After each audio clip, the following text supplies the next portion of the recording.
Welcome to the Good Brothers Committee podcast. Oh, okay. Hey, everybody, you know what day it is. It's Friday.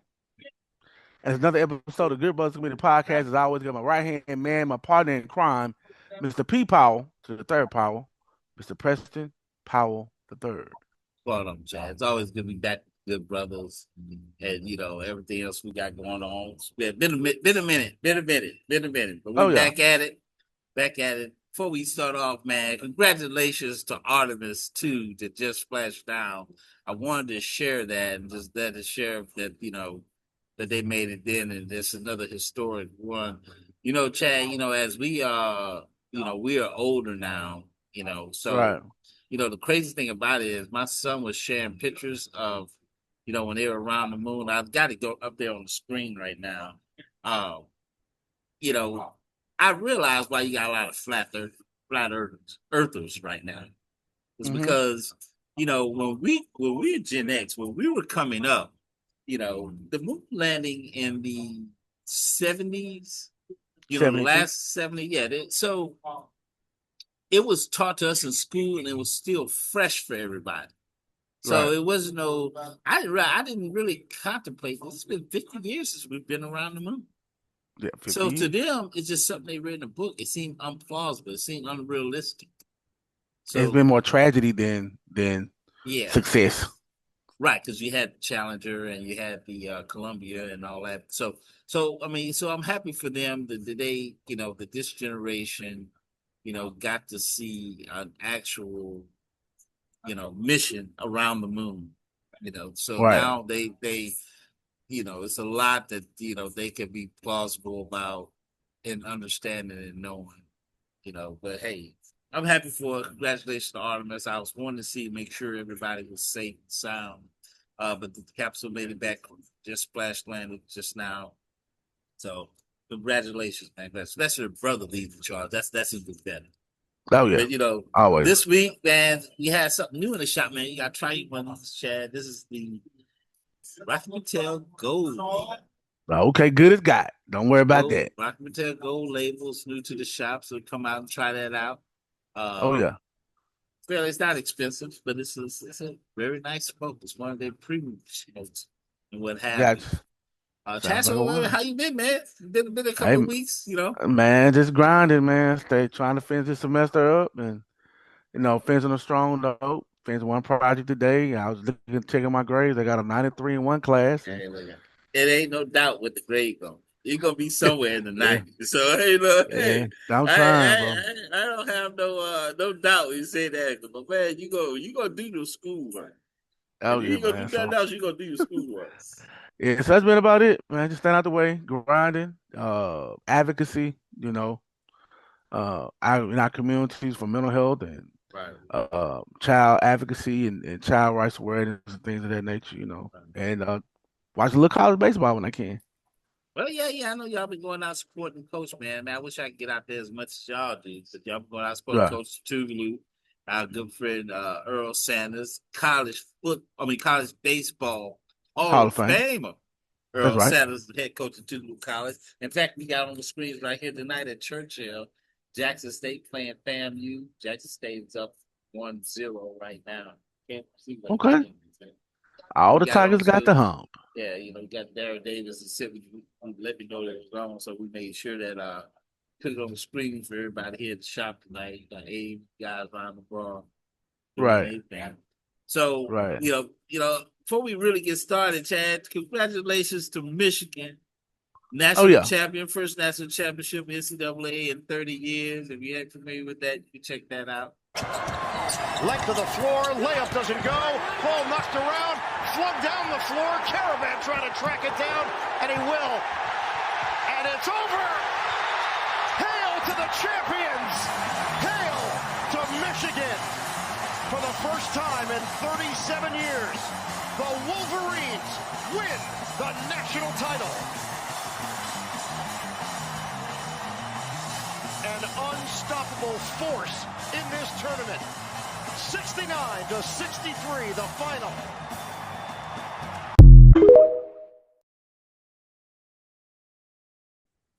But congratulations to them cats, man. I mean, I didn't realize it's been that long since Glenn Rice. Glenn Rice Yeah, came in. it's been a very long time. Yeah, the big dog. Yeah, back when he was messing with Sarah Pell. Well, damn, now the big dog is Glenn Robinson. My bad, Purdue. Yeah. My bad. Well, damn, I messed that up. Yeah, congratulations, Michigan, man. I mean, they won the natty. I mean, Ray won the challenge here at the shop. I bought. Right. He got a box instead of getting a premium box of cigars. He ended up getting a box of Chapter 2s, LFD Chapter 2s. Okay, So he just busted them open today. So cool, that's what he man. got for winning the bracket challenge. You should have got in it if you thought you had it. He was the only person that picked Michigan. Yeah, Yeah, he was Yeah. the only person to pick Michigan. And he had all of the Final Four but one. He had Michigan and Connecticut in the championship game. So that wow. took him, to the next level. All right. He had that one. So Tad, what we got in the news today? We had Tiger situation, but what I want to ask you about is what you talking about Mike Brave and the Rossini, whatever her name is. Hey, man, everybody grown, but you got to pick your places, man. But if you're not familiar, you can check this video out. Oh, bitch. I've got some messy sports tea for you today. An NFL reporter and an NFL head coach that are both married to other people were caught by Page Six spies at an adults-only luxury resort in Arizona doing this. These two had breakfast at 10:30 a.m. on a Saturday at this beautiful resort in Arizona and then spent about an hour and a half or so lounging by the pool together, hitting the hot tub together. I mean, they caught their ass in 4K. They got photos of everything. You can even see that the person who took the photos are in the restaurant that they probably just ate at. Little context before we get into the tea of it all and what happened in Arizona. Okay, Diana used to work for ESPN and report there on SportsCenter, okay? And then she left to go to the New York Times, The Athletic, to be an NFL insider. She's their senior insider, which means her whole job is to gather tea from NFL players, coaches, like people within the NFL, and tell us, the public.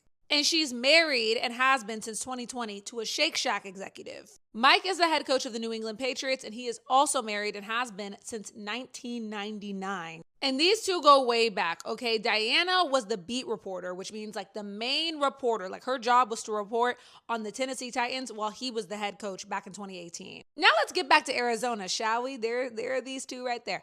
Okay, so they were caught by Page Six at the Ambiente Hotel that's known for being an adults-only resort and very romantic, okay? It's for anniversaries and vacations and honeymoons, and they boast about 158 proposals taking place there because it's so romantic. These two insist that they're just friends, and this is standard subject and journalist communication, right? But this picture was taken on a rooftop that is only accessible and the bungalows for two that cost around $2,100 a night. The eyewitness said that they were dancing together, and as you can see here, they have interlocked fingers, and come on, y'all. Y'all are not just, don't play in my face. They're not just friends. When they were at the pool, they each tried to leave separately. And if they are there with friends, this person who took the photos is really messy because there ain't no friends in these photos. Like you can't even see people at the pool in the background. And why did your friends take a friend's vacation to a adults only romantic getaway resort? In the hot tub with somebody that you work with and you're both married and there's no other people in the hot tub, like I'm not buying this. And I hate when stuff like this happens because then all the women in sports suffer the consequences and the jokes and stuff. But I don't know these people, so I'm just gonna, maybe it's not true.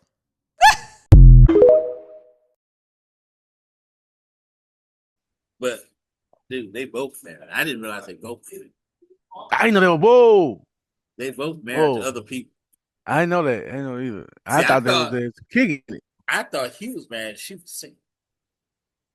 But they're both I thought he married. wasn't married. No, he's married. Both of them married. He's been married since in the 90s. He's been married 20 years. Over 20 years. He's been married over 20. She just got married. She got married in 18, somewhere like this. She got married. And so damn, Mike. Yeah. Damn, Mike. And You done messed it up again, Mike. And look, they were like, hey, who is this meet? Come on. I seen the pictures and the video. Somebody, They did her lips big. Hey, somebody had to rat them out. because they had that Zoom camera on. Yeah. Somebody had to. Or somebody had a detective or something. Follow him. Yeah. Oh. If his wife suspects something, or her husband suspects something, so damn, Mike. Mm. Yeah, messed it up, man. What was the first thing you thought when you heard that? I couldn't even process it, Preston. I can't tell you no lie, because I guess when I saw it, it was in the middle of the night, and you know how you wake up, Yeah, and I really didn't process it then, and Mike, you messed it up, Mike. Damn, Mike. Yeah. I mean, I don't think you get any penalty from the league or anything, but I know her credibility is shot. Yeah, So, but do you think he deserves some type of penalty because it goes against the detrimental conduct against the league and its shield, right? Yeah, it does. It does do. So you But no doubt about that. But what? I'm wondering about that. I wonder what they do about that at the end of the day. I don't know. I guess only time will tell. Right. I was trying to share the screen again. There it is again. We can bring it up to speed. Put it up there because I want to see them get out of there. That we can share that with everybody. So you can Hold on, got some snacks. Shit. I know that motherfucker. Excuse my language. I know it was hot. Right. We were sitting here watching it, and they had like a dramatization up there. I said, "Wait a minute, man. That's a little too much fire." You know, I get scared. I was getting kind of worried for a minute. And then I saw it was a dramatization. I was like, okay, good. It ain't supposed to be that hot. At least you're not visibly that hot. Gonna turn into a s'more. Yeah. But the other thing, that I really wanted you to chime in on, Chad, is, Pooh Shiesty and Gucci Mane. I know we don't really talk a lot of hip hop and stuff like that, but I am blown away all the time about our lack of understanding of not just the law, but just decorum. Thinking that you can do certain things.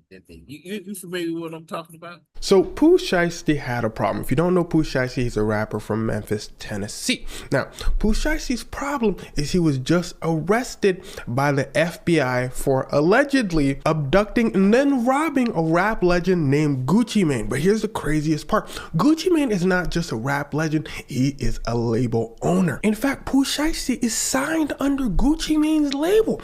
Pooh Shiesty calls up Gucci Mane. He said, look, I don't want to be signed under you anymore. Gucci Mane said, so? Yeah, the thing is, Pooh Shiesty makes a lot of money for the record label. He's a big rapper. So Gucci Mane said, why am I going to let you out of the label when you make me a lot of money? Pooh Shiesty said, how about we have a meeting and talk about it face to face? Gucci Mane said, I don't see why not. Well, let me tell you why not. You see, Pooh Shiesty and his father are heavily associated with the streets in Memphis. Apparently, Pooh Shiesty don't be playing about what he raps about. And he raps about getting down and dirty. Remember the song Back in Blood by Pooh Shiesty and Lil Durk? Well, that song wasn't for you or me. It was allegedly directed to a person he actually robbed, and he was telling them, come get your jewelry back in blood. It just happened to turn into a hit song. Gucci Mane said, yeah, that song did make me a lot of money. You think he upset about that? Let me just hire security. So Gucci hires security. He goes over to meet Pooh Shiesty. Now, here's where things start to get wicked, because let's just say there's a lot of evidence against Pooh Shiesty. So Pooh Shiesty, Gucci Mane entered the meeting. Now, Pooh Shiesty, something I forgot to tell you, he was arrested recently for a charge. He's on house arrest. He walked into the meeting, he get a phone call. Ring, ring, ring. Pooh Shiesty said, hello? The person on the phone said, yes, Mr. Shiesty, this is your probation officer. What are you doing in Dallas, Texas? Pooh Shiesty said, no, I was approved for like recreation. I'm on vacation, all that. The probation officer said, no, you're not. Go back to your house. You are on house arrest. Pooh Shiesty said, Probation officer said, boy, when I hang up this phone and blink 3 times, I better see you in the crib, Shiesty. Pooh Shiesty wasn't at the crib. How did the probation officer know Pooh Shiesty was in Dallas? Well, because Pooh Shiesty got himself an ankle monitor. So Gucci Mane said, look, we can do this another time, Shiesty. Shiesty said, no, let's just do this right now. Come on. They go in the recording studio. Shiesty said, look, I'm going to keep it simple. I want to be out of the label deal. Gucci Mane said, nah, We're just gonna keep it like this. Pooh Shiesty said, no, you're not listening to me. The two start getting a little agitated, things start getting a little heated. Shiesty looked at one of the people he came with, he said, go get me my black bag. Gucci Mane said, you better watch out. I got security outside. Pooh Shiesty said, I count about 2 security guards with you. I got some friends too. Another rapper named Big 30, Pooh Shiesty's dad, and about 6 other dudes rush in. They give Pooh Shiesty what he was looking for in that black bag, and it was he brings it out and says, Gucci, so let's have that discussion again. The rest of these folks are armed as well. They take over the studio, block the door. That's why that kidnapping charge is there. Simply put, if someone doesn't allow you to leave a location, that's basically kidnapping.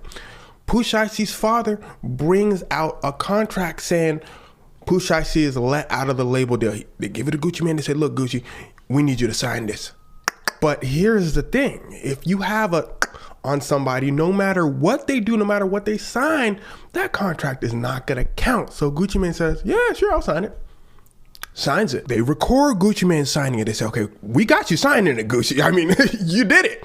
Gucci's like, yeah. Pooh Shiesty looks at his dad. He said, this is going to count, right? Pooh Shiesty's father looks at it. He said, oh, no, this is not going to count. Gucci Mane forgot to date it. Gucci Mane, put the date on. Gucci Mane said, oh yeah, here's the date right here. There you go. Then Pooh Shiesty and the rest of his folks rob Gucci Mane and his folks. Pooh Shiesty and them leave. They're caught on surveillance camera leaving. They get them outside in their cars. Pooh Shiesty's cars register them, leaving. The police were called. The police pull up. They said, what happened?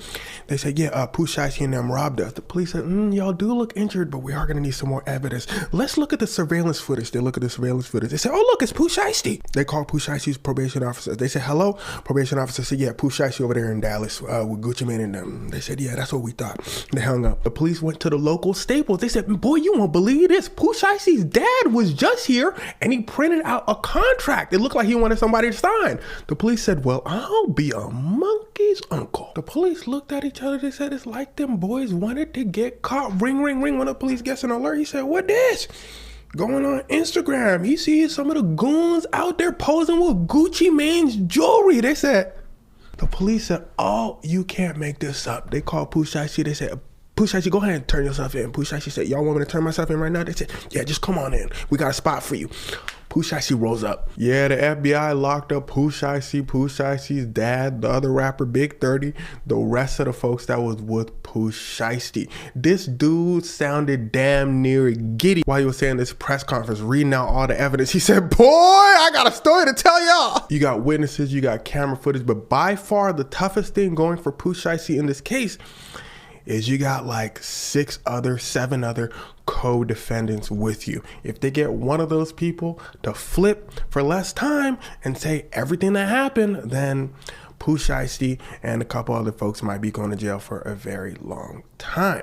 Because the thing is, even though they have all of this evidence against Pooh Shiesty, well, if Pooh Shiesty gets himself a very good lawyer, the lawyer could be like, hey, you got actual footage of what happened in that room, or you got all this footage of Pooh Shiesty running around the city and all that? Worst thing Pooh Shiesty did was violate his probation. Hey, who knows? Gucci Mane could be making up all this stuff because Gucci Mane just don't like Pooh Shiesty. Basically, what I'm saying here is it just depends on the lawyer versus the prosecutor and what they could prove to a jury.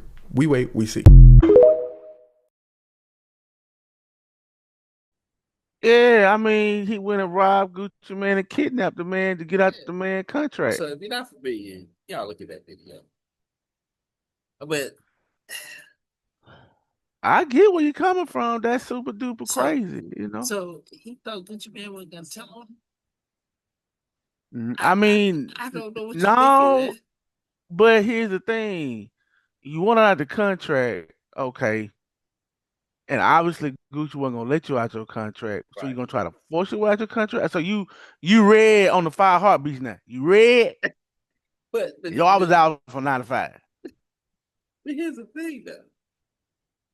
Even if Gucci Mane would have signed that contract under that duress, it wouldn't be valid. Of course not. So, and then they say his dad took him to Kinko's or wherever they went and just drew up the thing to break the contract. And he took it to Gucci Mane and pulled out the AK. And Oh, brother, come on. You had to go to Kinko's. You got all these chains. You couldn't even buy a printer for the house. Damn. And then they beat up his people, and Oh, and, yeah. and here's the thing that people don't understand. I get this a lot with boyfriend and girlfriend. I've seen this a lot in my time when I was working in that arena. Uh, you cannot, you cannot hold an adult against their will anymore. The True. moment an adult say, "I want to leave," and you impede them leaving, that is going to be considered kidnapping. Yeah. And Screw Shiesty, you just got out of jail, man. You ain't supposed to even have a gun. That dude don't care, man. I mean, shit, I don't think I don't think he get back out. I don't think so neither, unless, I mean, some type of hip hop miracle happened. I Ain't don't no know. miracles there. Ain't gonna be miracles. Hey, look, everybody see that viral TikTok where the brother said, "I'm calling the cops, the white ones." Right. Yeah, Okay, Charleston White. yeah, yeah. It ain't no good ending with that, man. None whatsoever. I mean, I can't see plausibly what was going through their mind. I mean, I Right. guess they were just saying, "Hey, this is gonna be hood rules, and we're gonna sell it up then." And but no, man, no, not at all. I hate that for all that's involved. Now, Gucci Man out here, writing diss tracks off and trying to make more money. Yep. Yeah. So it ain't nothing you can do. Nothing at all you can do. Yeah, as they say, it's rough in the swag. Yeah, it's real rough in the swag. Yeah, I don't know what else you can talk about. I hate that. Psychologically, I don't. I, I think about that scene, and I guess that's Menace to Society when Delroy Lindo got Omar Epps in the room. Oh yeah. Then he say, I love black people, but I hate. Yeah. It's like, man, what are y'all doing? Yeah, man, it's rough. It's rough. It's real rough. Well, guys, if y'all look to your left, you see that on the screen. We got Artemis 2 safely splash landed back here on Earth after orbiting the moon. It's been a 10-day mission led by a brother, matter of fact. Victor, I forgot Victor's last name, but it's an exciting time. I guess this generation now can understand the world is not flat. Yeah. And Yeah. we've been to the moon. And now they've been to the moon in your time. Like they've been to the Right. moon. And here's the other thing about it. Most people, when we talk about those moon discussions, and they're like, "Oh, the moon landing was fake." They don't realize we've been to the moon 9 times. Landed on it Right. 6. Landed on it. I mean, somebody walked the moon 6 different times.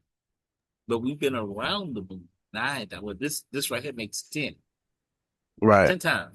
And the other aspect of it is, you don't think Russia or China, because they track these things, because it was a space race at the time. If the United States was lying about moon landing, you don't think they'll blow that up? They're not going to let a lie like that last. Right.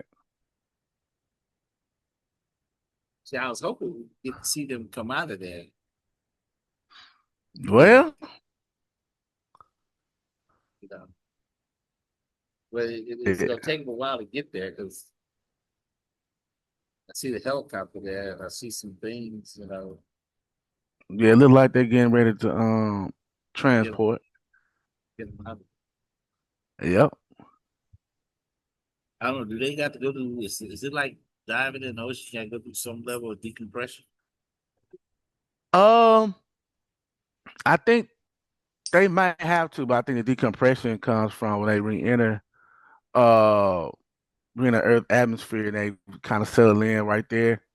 But I'm pretty sure that they'll probably go through some type of decompression have a decompression zone on the ship, whatever carrier they're finna go to.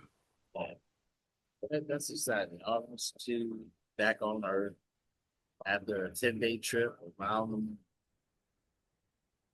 So all you flat earthers, you got good pictures of the Earth and the camera rolling the whole time. So you got to see it for yourself. Live is not memory. Right. Okay, you got any other topic you want to touch on before we? Man. Oh, shout out to UCLA girls for winning national championship. Yeah, shout You out to know, the girls. and shout out to Coach Staley for being stoic and probably Yeah. now the best women's head coach to ever do it. And I'm gonna say fuck Gino Orion too. Oh yeah, That for was sure. that was Bush League. That was Bush. classless. Yeah, that was Bush League. And then the story kept changing why he did it. That's some BS, man. All the way around. Not familiar with what we're talking about. South Carolina defeated Connecticut, and this is what Gino did. But shit, Dawn was telling them, shoot, put some hands on. Right. No, But like, I whoop your ass. yeah, but Auntie did it with class, and Yeah. that's gonna really speak volumes and Right.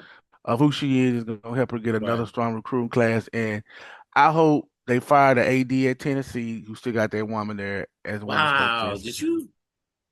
They don't have. I mean, they don't have a player on the roster. No, they don't. And the commit they had, who was a 5-star, is Yeah. asking out of her NIL deal. So No, her in her NLI. That's So- letter of intent. So what did you think they gave?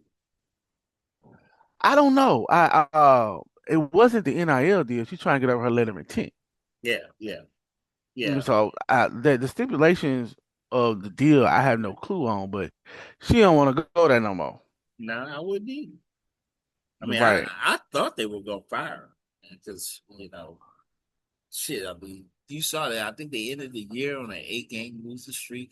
They actually got in the tournament, and they lost in the first round. And that is well, you remember we talked about this on the last podcast we were on. The way she did the senior day, Right. didn't play Right. him. I mean, like, Yeah, it's the entitlement for me. She feels so entitled, and I don't appreciate that. It seems like, I get it. You're the head coach. You do what you want to do, but it's entitlement for me. yeah, oh You yeah. know. And then the other thing is, did she say her players quit one time? Oh yeah. Yeah, and I'm like, you don't say that. You can say a lot of stuff. You don't say that. Yeah, Coach Staley touched on that at once upon a Yeah. time this season too. Yeah, that's crazy. That is crazy as hell. Right. Well, Chad, this is Friday. If you're not doing anything, come out to Churchill Smoke Shop. Got plenty of smokes. Always got the UFL game on, Jackson State baseball, and we got the Artemis Landing on the screen. Looking at history again. It's Friday, so you got your smoke. Got my regular Friday drink to relax, get the weekend started. That's right. That's right. You ain't got nothing else, Chad. We go ahead and get out of here. Hey y'all, like Preston said, we're not doing anything. Come to Churchill Smoke Shop. You leave. You come by yourself, but I guarantee you're gonna leave as a friend. Y'all come on out, see us. And keep in mind, follow Soul City Smoke Fest. At Soul City Right. Smoke Fest. Chad, I gotta talk to you because I the brother that started Atlanta Cigar Fest, he was on a conference call I was on, and we were just Okay. about some other business, and he happened to say, yeah, he's from South Africa. He's actually back in Africa. He Oh, was wow. in Africa, and he was just talking. So, yeah, I used to live in Atlanta. I used to own a cigar shop in Atlanta, and I was one of the founding members of the Atlanta Cigar Festival. And I was like, oh man! So we just started really Right. talking. And I said, Okay. man, we got something, Jack. Chad started Soul City Smoke Fest, and he was just throwing some ideas and stuff like out there. Okay. Like, hey, this is what we did to get us started. I want to share some of Right. that with you. So, but just if you're not following, you can follow him on Facebook. Soul City Smoke Fest. Yeah, it's coming up in June. So it's a few months away. Yeah, man. Trying to be in the process. Like I said, school has been hot and heavy. So now I'm in the process of trying to move and start solidify some things. Oh, I know probably Saturday night we'll be at church. That's Sarita's birthday. It's Queen of the Hill's birthday. So that's gonna be on the docket. And of course, we'll close it out this Sunday with Super Sunday at Churchill, man. There you go. There you go. I guess they about to get them on out of there. Oh yeah. They finally pulled up on. Yep. That's Man, all right. man, That's a and good listen, deal. if you have never been out on a huge body of water, it ain't like the movies. I will tell you that. I'm good. Yeah, I am very good. I'm good on that. I am not going to be out there. Yeah, Right. I'm made for dry land. Even though, if you know me, I'm from New Orleans. I live between the lake and the river. Nothing but water around me. I guess that's why I stay You out. right about that? I'm like, hey, look, I ain't got nothing to do with it. Right. What else to do? But they go to Capri. Everybody's there now. So, hey, with that being said, man, we ain't got nothing else. Hey, we'll see y'all next time. Come see the Churchill Smoke Shop. There you go. We'll see you later. Take care. All right, peace.